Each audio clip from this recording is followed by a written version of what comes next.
बिस्मिल्लाहिर्रहमानिर्रहीम, अस्सलाम वालेकुम डियर व्यूवर्स। आज इस वीडियो में मैं आपको बताऊंगा कि आप अपने ब्लड शुगर लेवल को कैसे कुदरती तरीक़ों से कम कर सकते हैं। तो उसमें सबसे पहला पॉइंट ये कि जब आप रेशे वाले कानों का इस्तेमाल करेंगे तो आपका ब्लड शुगर कम होगा। रेशे वाले कानों का मतलब जिस तरह वेजिटेबल्स, फ्रूट्स वग़ैरह, इनमें फ़ाइबर्स ज़्यादा होते हैं। फ़ाइबर्स के इस्तेमाल से आपको दो फ़ायदे होंगे। एक तो ये कि आप खाना कम ही खाएंगे, मतलब आप डेली कैलोरीज़ कम ही लेंगे, जिसकी वजह से आपका ब्लड शुगर लेवल कम होगा। दूसरा ये कि बॉडीज़ के अंदर जो शुगर होगी वो कम जज़ब होगी, जिसकी वजह से आपका ब्लड शुगर लेवल ज़्यादा नहीं रहेगा। दूसरा पॉइंट ये कि कुछ स्टडीज़ में ये बात साबित हो चुकी है कि कुछ ऐसे माइक्रो न्यूट्रिएंट्स है जो शुगर की मेटाबॉलिज्म को बढ़ाता है।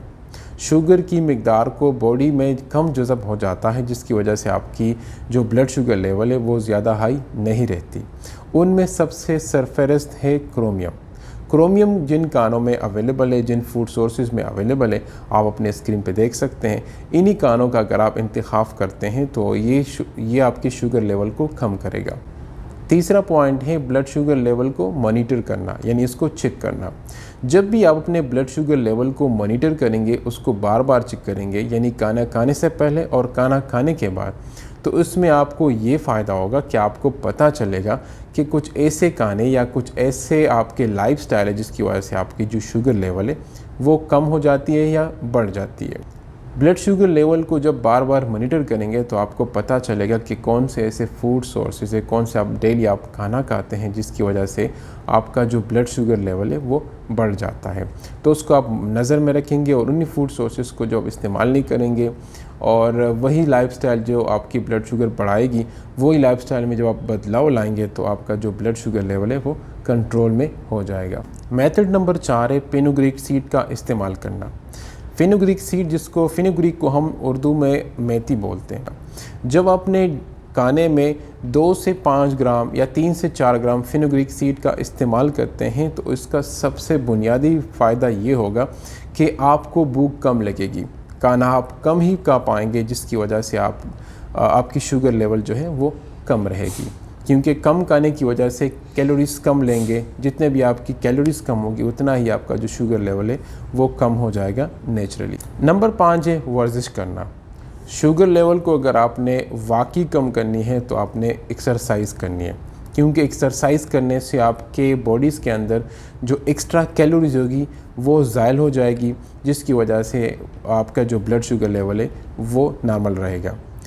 दूसरा बड़ा फ़ायदा ये होगा कि इंसुलिन जो आपके ब्लड शुगर लेवल को नॉर्मल रखती है वो और भी एक्टिव रहेगी, जिसकी वजह से आपका ब्लड शुगर लेवल हाई नहीं रहेगा। मेथड नंबर 6 पानी का इस्तेमाल।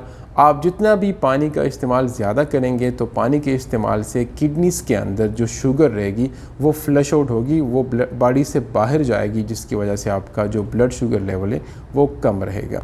मेथड नंबर 7 स्ट्रेस को कम करना। जितना भी आप अपने स्ट्रेस लेवल को कम करेंगे, ब्लड शुगर लेवल नॉर्मल रहेगा। स्ट्रेस के दौरान आपके बॉडीज़ के अंदर 2 हार्मोन्स रिलीज़ होते हैं, एक होता है ग्लूकागॉन और एक होता है कोर्टिसोल। ये दोनों हार्मोन्स आपके ब्लड शुगर लेवल को बढ़ाते हैं। आपका अगर स्ट्रेस लेवल कंट्रोल में रहेगा तो आपका ब्लड शुगर लेवल भी कंट्रोल में होगा। मेथड नंबर 8 है कि आप अपने कार्बोहाइड्रेट्स इंटेक को कम करेंगे। कार्बोहाइड्रेट इंटेक जैसा कि गंदम और चावल वगैरह वगैरह, इन चीज़ों का जितना भी आप कम इस्तेमाल करेंगे और इसकी बजाय अगर आप प्रोटीन्स का इस्तेमाल करेंगे तो आपका जो ब्लड शुगर लेवल है वो कंट्रोल में रहेगा। प्रोटीन्स जैसा कि चिकन, मीट वगैरह, प्रोटीन्स को भी आप जितना भी डेली इंटेक रिकमेंडेड है उतना ही आप खाएँ तो आपके लिए बेहतर है। मेथड नंबर 9 कि अच्छी और पूरी नींद सोना। जितना भी आपकी नींद पूरी होगी उतना ही आपका ब्लड शुगर लेवल नॉर्मल रहेगा, क्योंकि अगर खुदा न ख्वास्ता आपको नींद नहीं आएगी तो उतनी ही आपको फिर भूख लगेगी तो आप खाना ही ज़्यादा खाएंगे, जिसकी वजह से आपका ब्लड शुगर लेवल कंट्रोल में नहीं रहेगा। थैंक यू सो मच मेरे साथ रहने का, और इंशाल्लाह उम्मीद है कि एक नेक्स्ट वीडियो में एक नेक्स्ट टॉपिक के साथ मैं फिर आपके सामने हाजिर होऊंगा। तब तक अपना ख्याल रखें। Thank you so much. अल्लाह हाफिज़।